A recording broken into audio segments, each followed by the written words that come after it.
What up, y'all? It's your boy, Sheik Luch, LOXD Block, Silverback Gorilla up in here. Hey, yo, Po, what's good, fam? You know what I'm saying? Right now, we Po Politicking with my homie Po. You heard? Po Politicking, that's hard. You know what I mean? Where self-help meets hip-hop. You know what I mean? That's what it is, man. Po was good.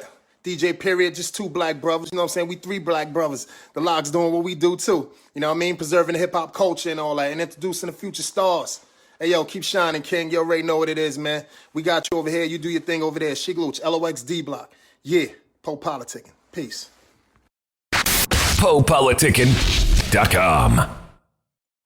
Welcome back to PoPolitickin.com, your home for self-help meets hip-hop. Make sure you go on Spotify, we're on Google Play, Apple Music. Listen to some of our interviews since 2008. 1212 place to be with Hotep of Hustle University. How you doing, bro? I'm great, man. You said 2008. Woo, you are OG. Yeah, I'm an OG. Me and you talked in 2011. Wow. Yeah, man. Whew. Yeah, man. Salute to you, man, for keeping it going, man. That says a lot about your character to be so consistent. So, yeah. Appreciate it. And then I was saying, I think last time we talked, I think you had just came out with the 10 Hustle Commandments. I remember that's where you was at last time we talked, so we was talking about that. Well, the Hustler's 10 Commandments, that's my most popular book, but that came out in 2006. So people, even in 2011, that book was popping. Even now, 2020, The Hustler's 10 Commandments is still my number one selling book, even though I've written over 20. The Hustler's 10, that's my claim to fame. Okay, so then I know you got a kid now. You talking about fatherhood a lot. So how was that?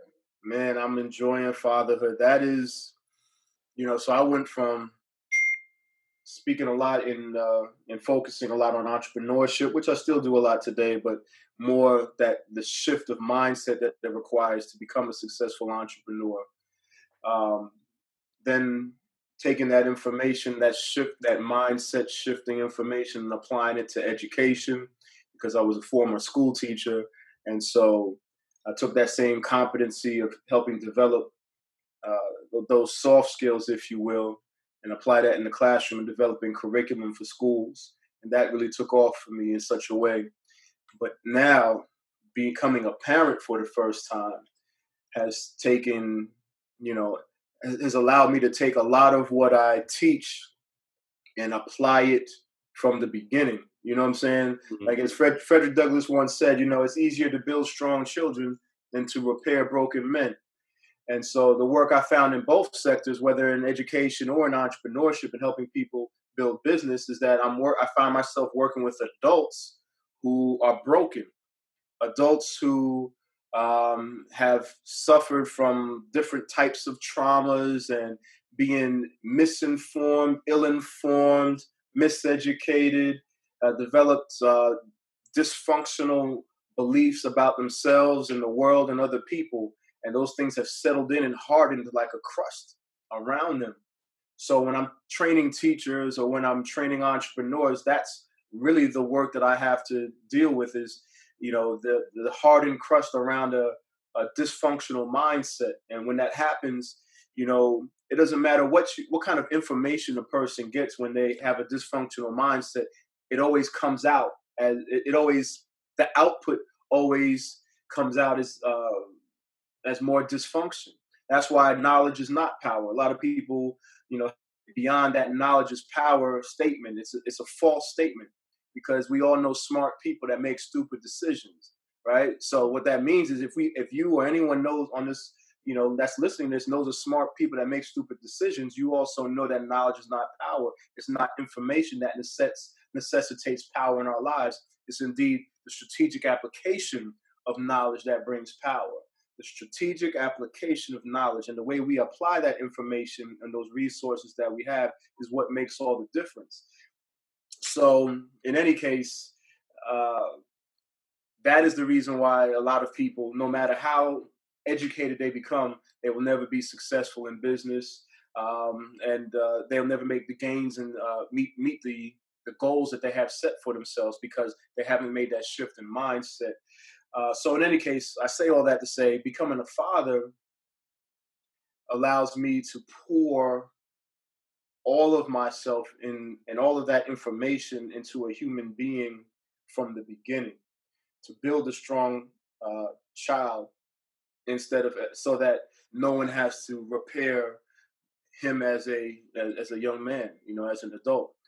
And so I'm very honored to be a father. I'm excited about fatherhood. So far, so good. He's only 1 year old, but you can already see the what has been planted in him even before birth. And so I'm just excited about that, and excited about teaching that which I know now from a practical standpoint as a parent, and not just from a academic or theoretical perspective. So yeah, man, loving it, man. And salute to you and your new child. Yeah, thank you. Now, you kind of touched on the next topic. I was going to ask you, what are some ways you can shift mindsets? Shifting mindset ultimately starts with belief systems, right? So the mindset. So let me just go back and define mindset. So mindset, in short, directs what we do with what we have. All right. So mindset is the way we think, which informs how we act or how we apply that which we know or have. So when I talked earlier about knowledge not being power, well, we all know smart people that make stupid decisions. Why? How can a smart person make a stupid decision? Smart is the input, or the intelligence is the input, but the stupid decision and action is the output. Or what happens in between is the mindset. It's like a processing system that occurs. So you can put great information. You can go to all the workshops. You know this, man. You meet these people. They are so educated, man. They read all the self-help books. They saw all the documentaries. They're always listening to Po Politckin and other podcasts. They, ebooks and audio books. They go to church every Sunday. They go to all the empowerment seminars. But they still broke. They still miserable. Life is hellacious for them. So for all of that they've learned, they have no real results in their lives. And they've been doing this, and these people because they've been doing this for years. It's not something that's new. This is a lifestyle for them. They're a sponge. They're caught up with this idea that knowledge is power, which it is not. What's happened for them is they suffer from a dysfunctional mindset. A mindset that processes information in such a way that it actually works against itself. And so, again, mindset, to put it in layman's terms, is the way we think. Sorry about that. Mindset is the way we think, which informs what we do with what we have, meaning what we know, or what we have tangibly. So if a person wants to shift their mindset, if a person, and the only reason why you should want to shift your mindset is if you're not able to achieve the goals that you have set for yourself, right? So for example, if anybody's listening to this and they have everything that they want, that their life is beautiful and abundant and affluent and all the things, they're able to achieve their goals consistently, then obviously you have the right mindset. You're processing the information that you have in a way that gets you the results that you want. So if that's what's going on for you, that you're listening to this, mindset is fine. No need to shift that mindset. Of course, you can learn some new things, but ultimately, because you have a great mindset, those new things that you learn are going to help you. So in your case, with the right mindset, knowledge you will be able to take that knowledge and process it through a mindset and become powerful. I'm really speaking to, people that are interested in shifting a mindset. It should be those people that do not have the life that they want, have not achieved the goals, and consistently do not achieve the goals that they want, constantly find themselves feeling down emotionally, people that don't have the money that they want, okay, don't have the relationships that they want, don't have just the lifestyle that they want. They find themselves just basically unhappy for all those different reasons, right? That is a person that should really consider shifting their mindset.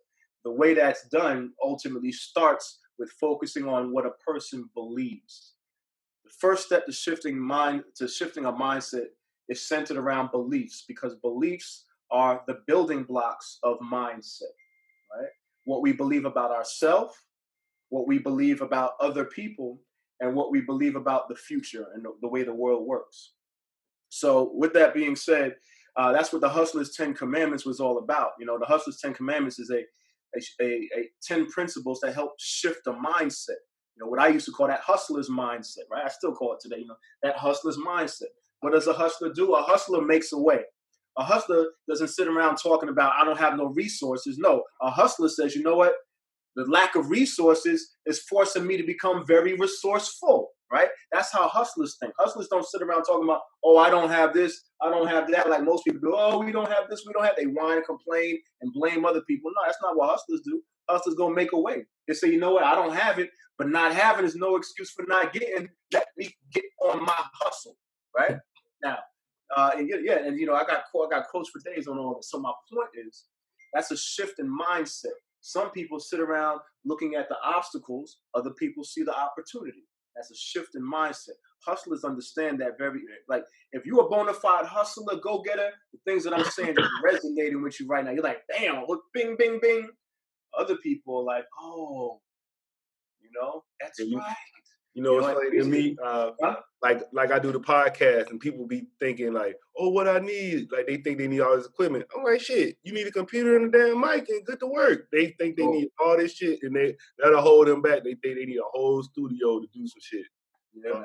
And that's our big problem as Black people. You know what I'm saying? That's our big problem. Like, you know, all this stuff going on in news is racial and social unrest going on. And we don't need no more. We got all the money. We got all the resources. We have all the power we need. But too many of us Black people as a race of people in America suffer from a poverty mindset.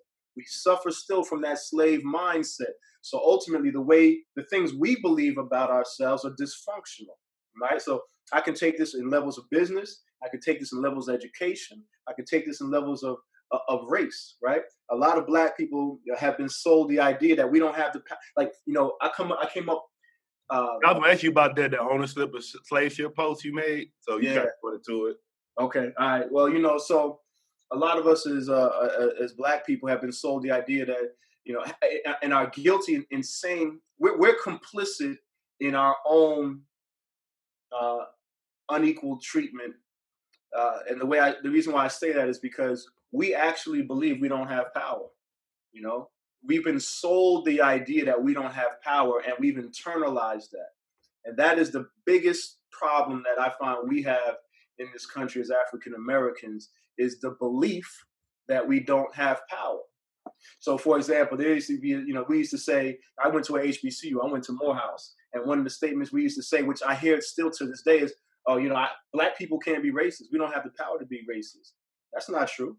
That's not true at all. We do have the power to be racist. Now, anybody that is Black like myself and in power knows how you, and in leadership and in power, knows that how we can exert a racist feeling or you know, mindset that we have. I am in power. I'm the leader of an organization. I'm constantly put in places where my perception, my words, and my thoughts impact other people. So yes, Black people do have the power to be racist. You tell me if Oprah Winfrey was racist, that she doesn't have the power to impact people's lives based off of race? Absolutely. So my point is, first and foremost, Black people have to realize how powerful we really are innately and divinely. No one gives us power. We've already been born with the power. And that's our biggest problem. So my point is, we're complicit in the justice and the unequal treatment because we buy into these ideas. Alice Walker said, you know what? The quickest way for anyone to give up their power is by the quickest way people give up their power is not realizing that they have it in the first place, right? That's us as Black people. We've given up our power. And so now you hear our language today. Our language is always as if we're asking other people to green light us in the music industry, right? We're always asking someone to give us the permission to write a book, for example, as authors, you know, please, you know, produce me, please publish me, please, you know, give me a job. Please, you know, give me this certification to let the world know that I am smart, right? We're always put in this position where we're asking and waiting for someone to do for us that which we can ultimately do for ourselves. And once we get over that, That is the biggest hurdle that we have to get over. That shift in mindset. I don't know how I got into the black conversation, but that shift in mindset is ultimately what it's going to take for us to have the justice and freedom and all those things that we want in this country. You know what I'm saying? Another way I'll put it, for those of you that are listening and don't like the way I put it that way, I'll say it this way. Black people are in an abusive domestic violence relationship with the United States. Right? We are in an abusive relationship with our country. Now, any of you listening that are familiar with an abusive relationship, right? You have one person, typically a man, that is, abusing a woman. Now, that abuse can come physical, but it also comes mental, it comes sexual, financial, emotional. There's several ways a person is abused. And yes, in this country, Black people are abused all those ways and more, right? So right now, and forever, since we've been in this country, we've been in an abusive relationship. The problem is, what happens is once Black people are abused by our country, this is what we do. We turn around, get mad at the abuser. Stop abusing me. That's what we say. Stop abusing me. You need to be a better person. Be right. Do the right thing. This, that, and the other. Right. That's what all the marching, protesting, and rioting is all about. Right. And then the abuser says, "Oh, yeah, you're right. I was wrong. I'm sorry. I'm sorry for abusing you. I'm gonna stop abusing you. Here's a flower. All right. Here's some flowers. Here's some chocolates. Here's a card and a letter saying, hey, I'm gonna stop abusing you. Okay. I love you. I'm not gonna abuse you anymore." What do we as Black people do? We accept the trinkets. We accept the chocolates. Yeah. We accept the flowers. We accept the cards. We say, "Oh, he ain't gonna do it again. It's gonna change. Oh, thank you, abuser. Thank you for recognizing that you're wrong. Thank you for the cards and the treatment. You really do love me. So you know what? We can get back into our relationship and continue, because I know things are gonna be different." And then what happens? We get abused again. Rodney King happens. Eric Garner happens. And then Emmett Till happened. You said what? Emmett Till happened. Shit. Emmett Till, we keep going back. I'm just giving you the recent examples. I'm like, shit, we still talking about the same thing. Emmett Till, that was a long ass time ago. And that's why I keep saying, it's like, this is a cycle that it has been happening since we've been in this country, and will continue. Like everybody's talking about now, oh, it's different now. Why do we think it's different? Because we got cameras. Huh? Got cameras. Everything's recorded now. Oh yeah. Well yeah. But we think that now because we're painting, painting words on streets now, that things are different. We say, oh, white people out here holding signs for us and getting involved. Oh, thank you, white man, for helping us, right? We think things are any different. We've forgotten the 60s, white people were out there just as much as we were, right? Yeah. So my point is, ain't nothing different. It's the same game. It's the same relation. Nothing will change until we change the relationship. Right? I'll say it again. Nothing will change about the abusive relationship that we are in with our country until we, the people with the power, change the relationship. The problem is, as I said, with mindset, because we think that we don't have the power, we're constantly waiting for the abuser to make the change for us. We place the responsibility on the abuser to make changes. And that is the reason why we will continue to be in this relationship. Things will continue to happen. And now what the abuser will do is they will shift the type of abuse. So right now we're very sensitive to physical abuse, right? So what the abuser is going to do is say, you know what? Oh, we're going to change police policies. We're going to change a lot of procedures out there so the physical abuse stops. But then what the abuser will do, because he's very slick and smart, been doing this for a long time, and then the abuser will shift it, and they'll make it mental abuse, right? And then he'll shift it to emotional abuse. So my point is, the abuse continues. We think, oh, he's no longer smacking us with the police, but you know what? Yeah, they changed the rules around the police, but then they upped the ante when it came to the courts and the judges. So they don't kill us in the streets, now they kill us in the courtroom.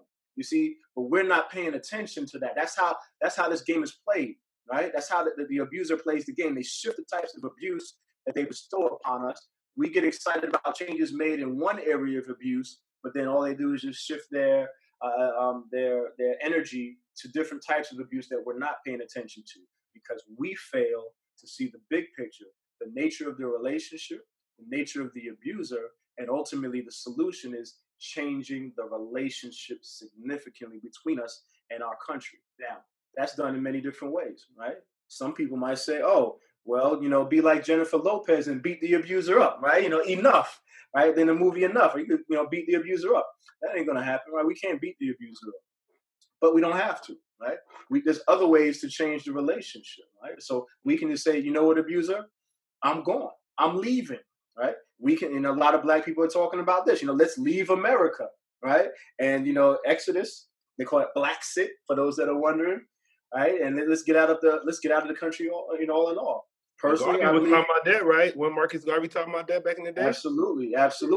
And so, and I'm a son of Garvey. Anybody that's read the Hustler's 10 Commandments know Garvey's my hero.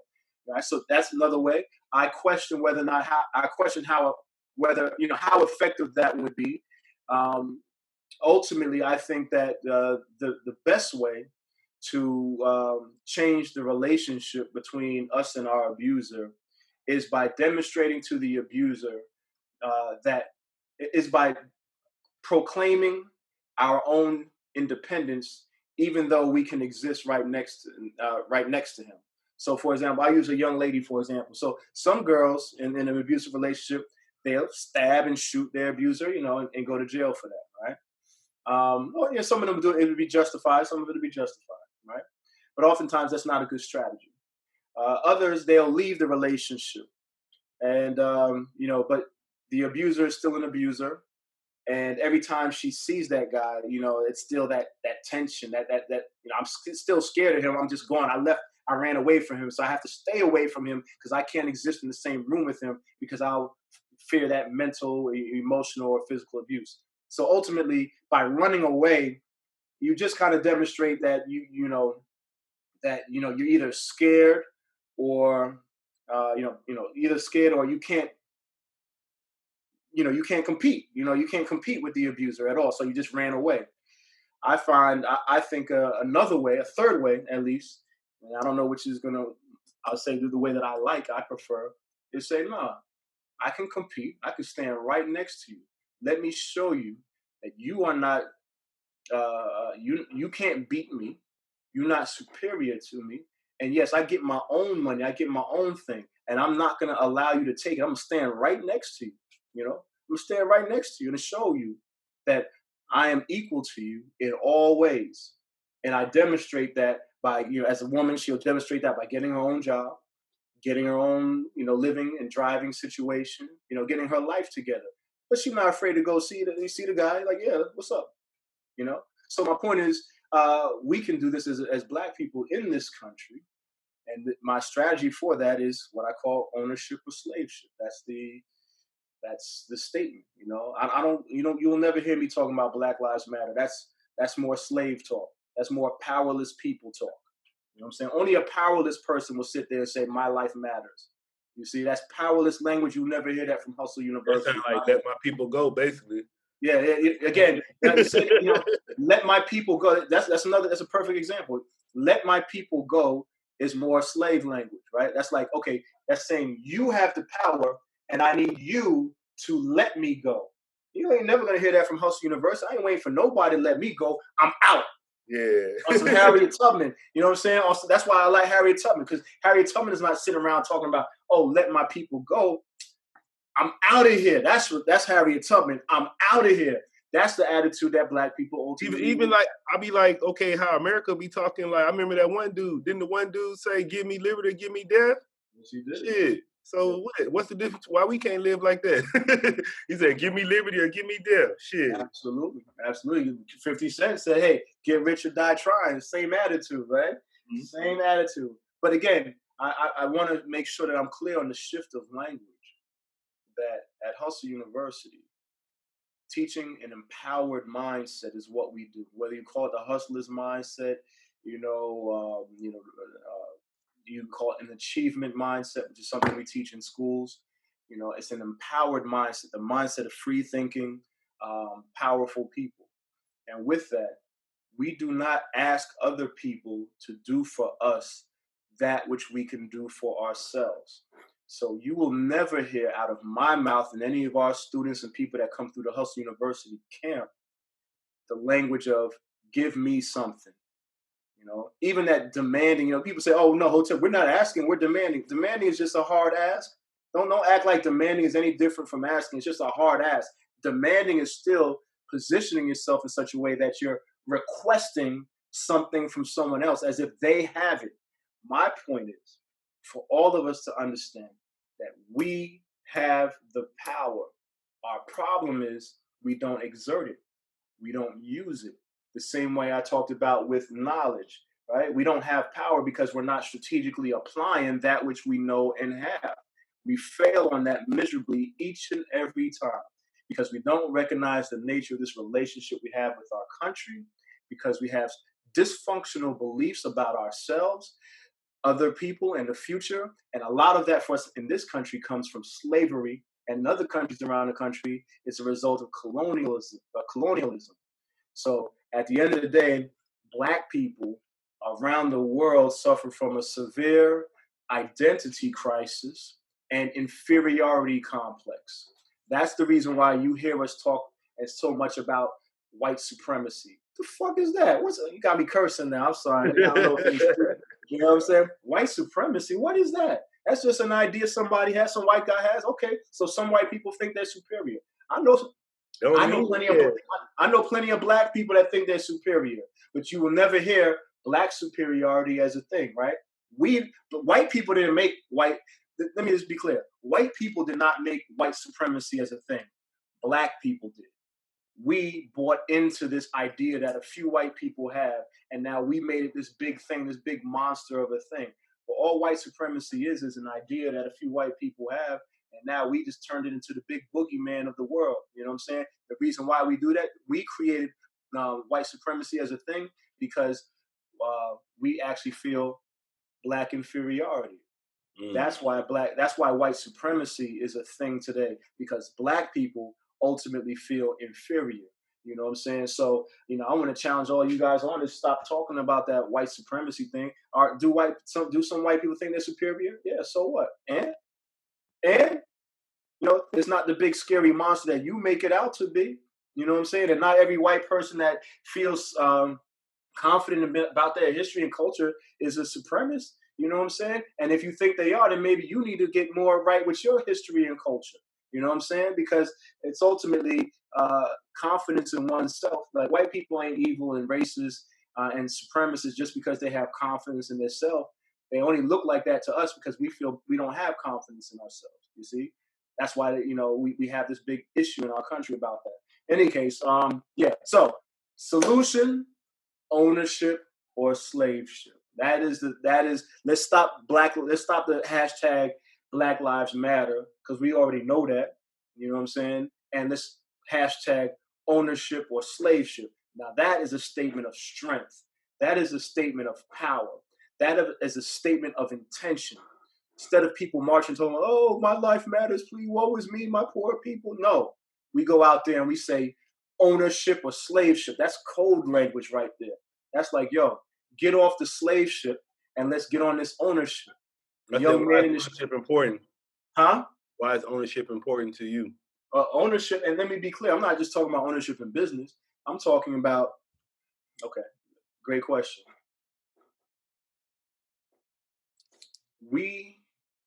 As long as we allow other people, as long as there's no ownership, then we are always in a position where we put the decision making on someone else. Right? Let's use the police for an example. We have problems with the police. Okay.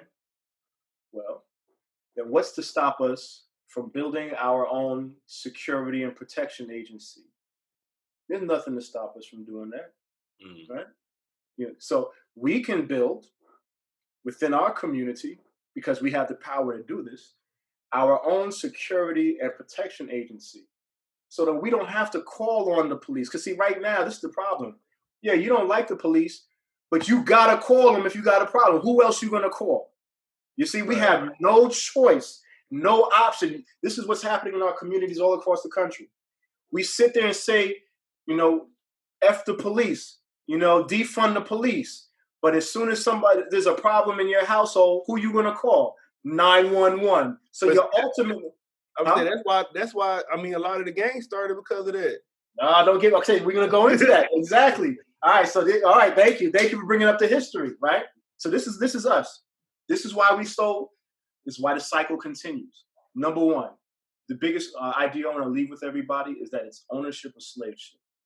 And as long if there's something you don't like or don't have, it is on you to build and create it. And the reason why we don't have that, which we don't like, that we don't have what we like and don't have, because we're not building it and creating it. We're waiting for somebody else to do it for us. And in regards to police, we are in a position now where we're saying F the police, defund the police. But at the same time, and we're arguing and fighting with the police. At the same time, when we have a problem, we have to call those same people that yesterday we gave a middle finger to try to destroy their building, right?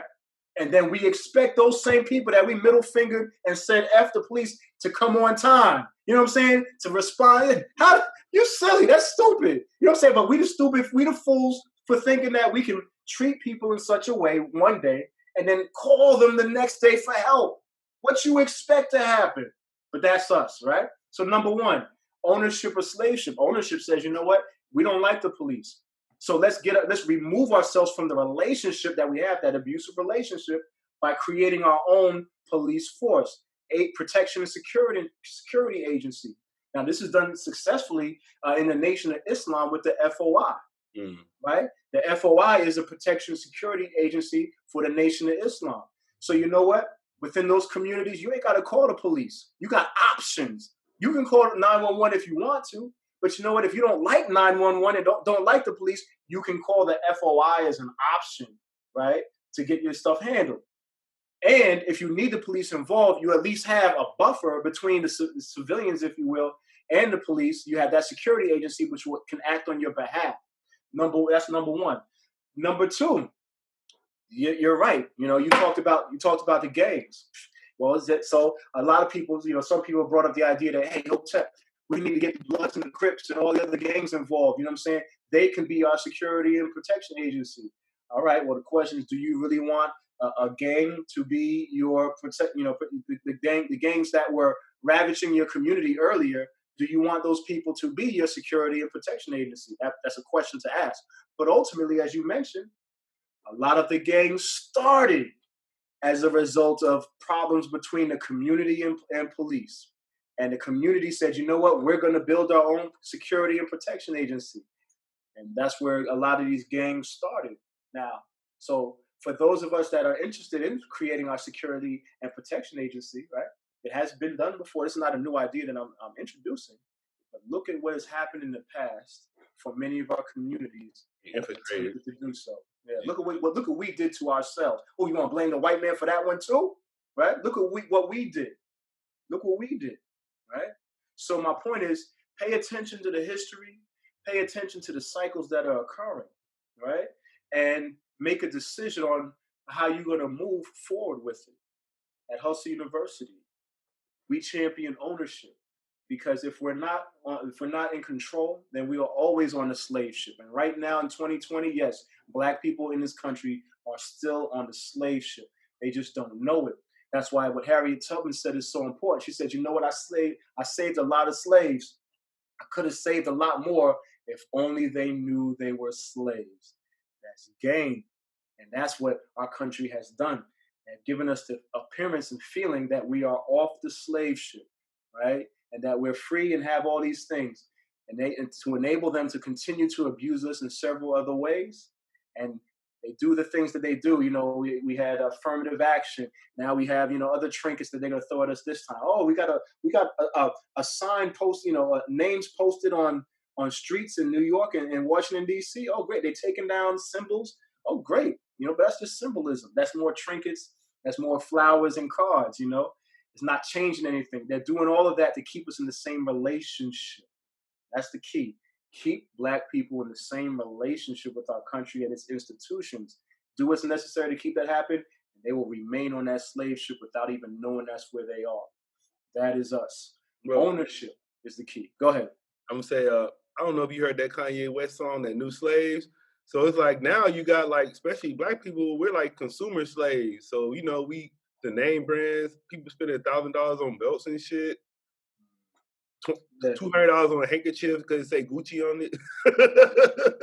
Because we have no value. We don't value ourselves. We value the white man. Instead of spending, like, imagine like you spending all that money on a belt, man. You could have made like a whole outfit, your own outfit for like shit, 3 outfits with your own money with that. Instead of you want to get that Gucci on it or whatever, or Chanel or whatever. Absolutely, that's that poverty mindset. You know, we say the white man's ice is colder, right? The white man's money is greener. You know, we still believe that. You know, and so even in 2020, after George Floyd and Breonna Taylor and all of that, we sitting here talking all that Black Lives Matter, but ultimately we the ones that need to understand that. You know what I'm saying? We the ones that need to internalize that. That ain't a symbol for other people. You know, we act like that's something that we need to teach other people. No, we need to teach that to ourselves. You know what I'm saying? So that's the reason why we value a Gucci belt. Let a black man put his name on a belt and see how that sells. You know what I'm saying? No, right? Yeah, except for Jordans, right? Except for Jordans. Jordans, black man name, okay. You know, but outside of that, you know, anything with a black name or associated with black people is devalued because you'd rather have those white, and particularly European people, white Europeans. I'm saying, I see you have a book club. Yeah. So we started a book club, a virtual book club, obviously because of COVID-19. So on a monthly basis, we meet with the people that are part of our membership, if you will. And you know, when people purchase the Hustlers Survivors, so people purchase all of our ebooks in one collection. It's called the Hustlers Survival Kit. In the Hustlers Survival Kit, you have all the books that I've written, all the entrepreneur self-empowerment books that I've written are in the Hustlers Survival Kit. By the way, all that's found at hustleuniversity.org. And so, yeah, they go there, they get access to it, and then they're invited to the monthly meetings for our book club, man. So, yeah, I'm excited about that. This is a perfect time to, you know, just focus on shifting that mindset, my brother, shifting that mindset. I appreciate you for bringing that up. Yeah, then you had the last thing I want to talk about. It says applying spiritual principles to manifestation. So I alluded to this earlier. You know, I don't consider myself to be a preacher. A lot of people mistake what I speak about being devoid of spirituality, and ultimately, obviously, they don't know me. You know, my first book is called The Hustler's 10 Commandments. My third book is called The Hustler's Gospel. My collection of books is called The Hustler's Bible, right? Now, the reason being is because everything that I'm speaking about right now is speaking to the idea that God, that as much as God is outside of us, God is also within us, right? And that's when I said, that leads to the point that I mentioned earlier about power. Our power doesn't come from white people.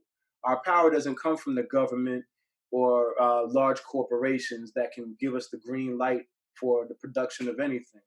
The power comes from here. That's why I say, yes, all of us do have the power to be racist.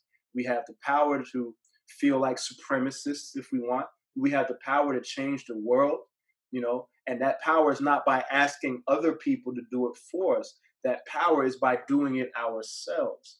That power is God power.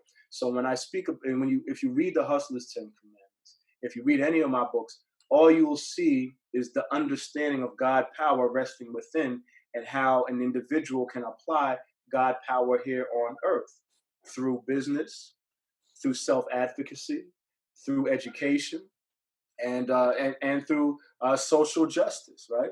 So yeah, that's where that whole spirituality thing comes to play. I don't talk a lot about God because I am God. You understand? So why I don't need to talk about myself. All I need to do is exist and show and demonstrate to everybody what can be done by understanding one's innate divine power.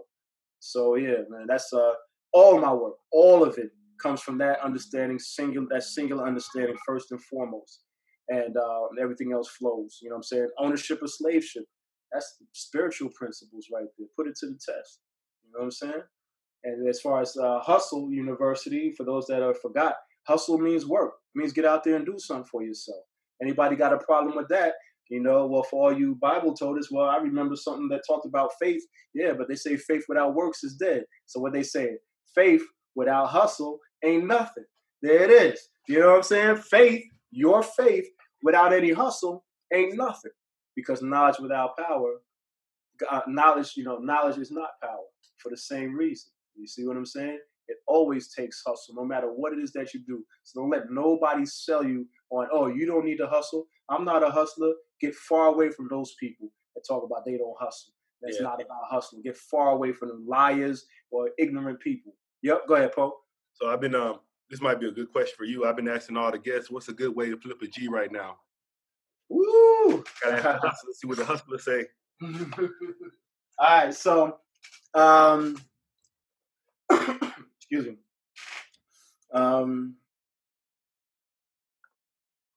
There's a few ways, right? One is through an online course. Okay, I would highly recommend that everybody create an online course based on something that they know or do very well. I actually had on, you go to hustleuniversity.org. Is it there? Yeah, hustleuniversity.org. We have a whole library of online courses, but one of them is called How to Create Dope Online Courses, right? So for example, Po, right now you've been doing this podcasting since 2008. Automatically, you should have a course on how to do podcasting. You know what I'm saying? Because you are OG. You got young bucks out here doing, creating courses on how to do podcasting. People that came out overnight. You silverback gorilla in this game, man. Don't let them people get that money. Yeah, I just got, you know what I'm saying? So I'm just doing affiliate. So I got a homie that do one, so I'm just helping promote his. Okay, well, cool. But we my just point is, it like that, yeah. No, hey, that's a good way too. But bottom line, everybody should create one way to flip a G. Invest in the equipment necessary. Po can tell you how to create, to do podcasting, or not podcasting, but how to get in front of a computer and create an online course. Right? I've got a course for you. It's called How to Create Dope Online Courses. Because I'm gonna tell you right now, having online courses saved my life. It saved my life because previous to COVID-19, business was popping, man. I mean, this has been the best year ever. It's still the best year. Financially, this is still the best year ever for Hustle University, even though business has been down for the last 2 months, right? Business has been down for the last 2 months because of COVID-19. But it's still the best year ever because of what I did in January, February, and March. When March hit and COVID-19 hit, for those that don't know, I travel for a living. I travel and speak all around the country, right? I get paid to speak. And I get paid to speak in schools, right? I consult and train teachers and all that kind of stuff. So all of that work was put on ice, you know what I'm saying? Like with a glacier, you know what I'm saying? Like, business stopped. It didn't slow down. It just stopped immediately, the work that I do in schools and traveling all around this country. But luckily, I had an online course. And that online course allowed me to reposition and pivot my business to focus on that side. And so my point is that singular, I only had one at the time. That one online course kept things flowing for me. Now, business isn't back where it used to be, you know what I'm saying? But it's climbing, steadily climbing. In fact, July, I'll probably be back there. But it was because of the creation of an online course, having an online course in the first place. Online course is the type of thing that you can create once and get paid forever, right? It's a beautiful thing. Think about that. Create it one time, get paid forever. The other thing is online course paid while you sleep, right? I mean, people are generating, like Po said, if you have created an affiliate pipeline, an affiliate system for your online course, you're not the only one that has to sell it. You can get other people to sell it for you. They make a commission, you make money too. And you doing whatever you want to do, raising your child like I am while you're getting paid because other people are helping you, because they're incentivized to do so. That's the other thing for the online course. And then lastly, think about this, man. If I'm speaking to a group of people in New York, I can only talk to those people in New York. 50, 500 people, yeah. But with an online course, I can register 1,000 people, 1,000,000 people all around the country at the same time. You see? So it just takes business to a whole nother level. And last but not least, it's more profitable than what my other business model was, right? Because there's no expenses after creation of it, outside of marketing. I don't pay for travel. I don't pay for lodging and car rentals and all of that anymore. You know what I'm saying? I just click a button, boom, boom, boom, I get paid. So number one, online course. If any of you guys are into investing, real estate is always good in a downturn market, right? I can't tell you, hey man, one of the houses, look, I have 3 properties, right? One I purchased for less than $10,000. And they giving out $10,000 small business loans right now. I'm telling you, big, I did not I say that. I'm saying this to all you guys here, not to brag. I'm saying this to let you know the possibilities and the opportunities that are available to you. When I was looking for a property, I was planning to spend, at least $50K. You know what I'm saying? I was planning to spend $50K. In fact, 10,000 was in my mind, 10,000 would be a down payment. Yeah, a down payment on a $50K house and something else. I did not know that there were houses and properties available at such a low amount of money. You know what I'm saying? No one told me that. So that's the reason why I speak the language. I speak money to help people see. Like I just say, oh, you can get, like some people will sit here and tell you, oh, you can get houses for the low. But what does the low mean? Man, I've been asking that question. I've been asking people. I've been asking this question like all year. Somebody in Detroit said you can get a house for $1,000. Yes, in Detroit, absolutely. Yeah, and that's the sad thing, especially if you're buying in bulk.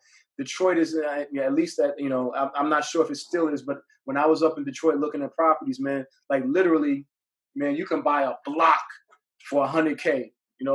For $100,000, you can literally buy an entire block in Detroit. And that's just Detroit. There's other cities I'm sure you can do the same thing. But see, that's the thing. We don't think this way, right? And 2, we don't have access to that kind of information. So that's the reason why I speak the language of money and power, so that people can understand, this really, what, 10K? As Po said, you know what? They're giving 10K grants right now. So instead of me complaining about other people, instead of me, let me show you, let me just talk to you about this. Let me tell you the difference in mindset that we can have in this country. Black people, let's stop complaining about gentrification and other people buying our communities, and let's just buy the community ourselves. You see, like if you want to protect your community, protect your community from gentrification, stop whining about white people buying your block. You buy it. You have the power, and if you're not, as an individual, if you don't have it, well, you know what? You want to arrange people. You can pull people together to riot and march. Why don't you pull people together to buy the block? You understand? You know what I think is wrong with what's messing up black people too? Because I don't know, this might not happen with you, but I remember when I was growing up, it's always like, oh, I can't wait for my kid to get 18 to move out the house. But all these other families, they have a nice ass house, but it'll be the grandma in there, the parents, and the kids, and they all in there and they all doing together. But we so quick to, when their kids turn 18, we got to kick them out the house. They got to move on. So I think that's messing us up too. And there's just a lot of things, big brother. A lot of things. And it all comes down to shifting that mindset, man. So yeah, a real estate property is another one. And then lastly, as far as investments, like if any of you play with the stock market, something that I've been looking at, a friend put me down to, is purchasing stock of airline stock. And the rationale is this. It's gonna go back up.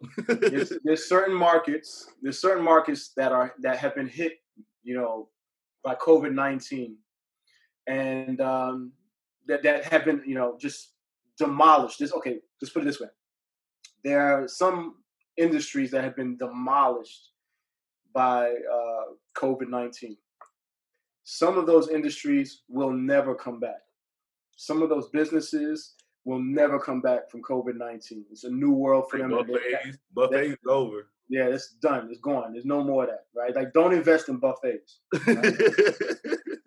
But there are other industries that have been demolished that are going to come back, right? One of those you can guarantee is going to be airline travel. People got to travel. People got to travel. They will travel. They're going to fight to travel. So you can bet that as much as the airline industry is down now because of COVID-19, it's gonna come back. I don't know when. I can't tell you when, but I know for sure. You know for sure it's coming back. All right. So this is a great time now to invest that G, right, in some stock, on airline stock. Especially those those staple, what they call gold, blue chip. Yeah, blue chip. Blue chip Airline, Night Airlines, Delta. Yeah. There you go. Those big boys, they ain't going nowhere. People buy Sprint. I can't stand Sprint. I'm like, you gonna buy Sprint? Spirit? I hate that airline. Yeah, it's like Greyhound in the air. Yes, yeah. So but again, the industry will rebound. The question is when. You don't know when. So you put your G there and forget about it, and then wait for it to rebound. But guaranteed, you can make several times the money that you invested in if you're investing at the right time. So those are 3 ways. All right. Well, I appreciate having you on, man. We got to catch up sooner. We can't wait, what that was like 9 years, 10 years. So we got to catch up sooner. Let's do something regular, man. We could do something on a monthly basis, a hustler series or ownership and slaveship series. I don't know, whatever's good for the brand of Po Politicking, man. I salute you for the work you've been doing for such a long time. Thank you for being an OG. Thank you for being consistent and persistent, because we all know that's the secret to success. Being consistent, being persistent helps you get it. Being consistent helps you keep it. Right? So I remember, I met you early in my career, so I think you helped. And I had a couple of your books. I think my kids took them, but I know I had a couple of them. I bought the whole little bundle. I don't know why I ain't in the membership, but I know I had that bundle back in the day. What's your social media? Everything Hustle University. If you're looking for me, everything at Hustle University. Particularly LinkedIn and Instagram. Those are the 2 ones that I don't really do Facebook much, but Instagram and LinkedIn at Hustle University. You can find me there. Website, hustleuniversity.org. That's hustleuniversity.org. Everything Hustle University or Hotep related is there. And hey, join the movement, people. Ownership or slaveship. That's real power for the people. All right? My man. PoPolitckin.com. What's up, everybody? This is Po from PoPolitckin.com. I'm into wholesale real estate. I did an online course and I thought it was pretty cool, so I want to share it with y'all. The name of the course is called the Varsity Class, and it's an online course that will teach you the tools to become a real estate investor. This course will show you everything you need to know about wholesaling properties and real estate that can potentially earn you $5,000, $10,000, $20,000 or more. So you can make a lot of money in this wholesale real estate. This is a good course to get you get your foot in the door. So you can change your life today. And the link is bit.ly/Po Homes. So bit.ly/Po Homes with an S. So thank you. Check it out. I'll holla. Thanks for listening to Po Politicking. Like I said, this is self-help meets hip-hop. Try to interview the artists or whoever I'm interviewing. Just try to get a little bit more than just the music or just entertainment. Try to get some stuff that you can use in your life that they're saying. And this is, like they say, I got it out the mud. So 2008 we started it and been doing it this whole time. So I appreciate all the listeners we have, all my loyal listeners that stay down and listen to every episode. And so if you want to be a guest, make sure you got some fire. I want some heat. But you can contact me at popolitckin@gmail.com. Yeah, if you want to be a guest, hit me up. And also make sure you check out the store. We sell merch, rappertshirts.com. Rappertshirts.com. So I got the Po Politicking merch on there. Got rapper t-shirts, got men's fashion, women's fashion, got cool stuff on there. Anybody, you want to make donations, you just like what you hear, it's cool, I want to support this, keep going, because, it takes money to build this and keep growing it. It's Cash App, $Po Politickin. That's POPOLITICKIN. I appreciate that, or PayPal, Venmo. It's always Po Politickin. And we're also looking for sponsors. So if you have a book, you have an album you're about to come out with, your record label, your magazine, anybody that has something they're trying to promote, let me know. You can email me at popolitckin@gmail.com and we can work something out, work out a deal. But yeah, I'm looking for sponsors, so hit me up. And I appreciate all the support. And I'll see you next episode. Holla. PoPolitckin.com.